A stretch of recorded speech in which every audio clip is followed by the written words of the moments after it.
Hello, my dear friends. Today I want to give you some tips about vocabulary. In my 25 6 or 25 to 6 years, 26 years of teaching career, I have seen that many students come to me and they learn English and so on, right? હવે કેટલાક વિદ્યાર્થી મિત્રો એવા આવે છે, મારી તો શરૂઆત જ શબ્દોથી કરું છું અને જ્યારે હું એમને કહું છું કે તમારે તમારો વોકેબ્યુલરી બનાવવો પડશે, તો એ વિદ્યાર્થી મિત્રોને કેટલાક તો એવા હોય છે કે જેને વોકેબ્યુલરી એટલે શું કે વોકેબ્યુલરીની સ્પેલ જ નથી આવડતી. તો here you can imagine that the level of their understanding of language, કે how poor their language or their background of language. હવે આવી પરિસ્થિતિમાં હું આગ્રહ રાખું છું કે શબ્દ ભંડોળ એટલે શું એ સમજી લઉં પહેલા.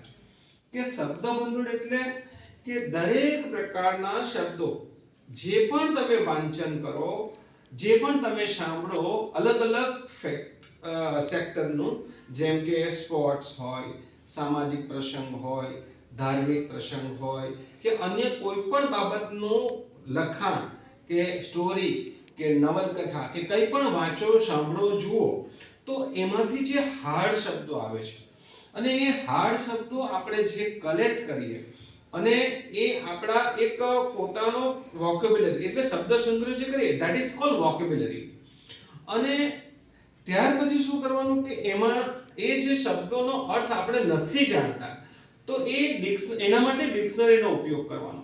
So you should make your vocabulary enrich first. Enrich your vocabulary to enrich your language. તમારે તમારી ભાષાની સમૃદ્ધિ લાવવી હોય તો તમારે શબ્દ ભંડોળ વધારવું પડશે. હવે શબ્દ ભંડોળ નહીં હોય, suppose you have enough vocabulary, it means that you are not on the right way to understand language. તમારે ભાષાને સમજવી હોય તો શબ્દ ભંડોળ ભેગો કરવો પડશે, શબ્દ ભંડોળ તમારો પોતાનો લાવવો પડશે. દરેક બાજુથી, દરેક જગ્યાએથી, દરેક સેક્ટરમાંથી તમારે વર્ડ્સ કલેક્ટ કરવા પડશે અને એના મીનિંગ પણ શોધવા પડશે.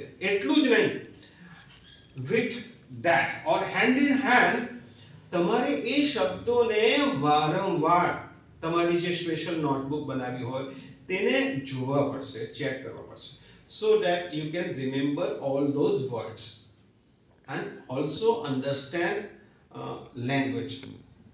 તો મિત્રો આ વસ્તુ ધ્યાનમાં રાખો કે શબ્દ ભંડોળ અથવા વોકેબ્યુલરી એટલે દરેક સેક્ટરમાંથી કલેક્ટ કરેલા શબ્દો અને એના મીનિંગ અને ડિક્શનરીનો ઉપયોગ, એ બધાનો સમન્વય કરવાનો છે. શબ્દ ભંડોળ એટલે આ રીતના આપણે આપણી જાતને સમૃદ્ધ કરવાની છે. જો આપણું લક્ષ્ય, આપણું કમિટમેન્ટ સ્ટ્રોંગ હોય તો આ કાર્ય કરવું પડે અને આ કાર્ય કરવું પડે, કરો છો મતલબ you are going towards the right direction. And it seems to me that take first step towards right direction means this vocabulary. Okay, so my dear friends, thanks a lot. Thank you.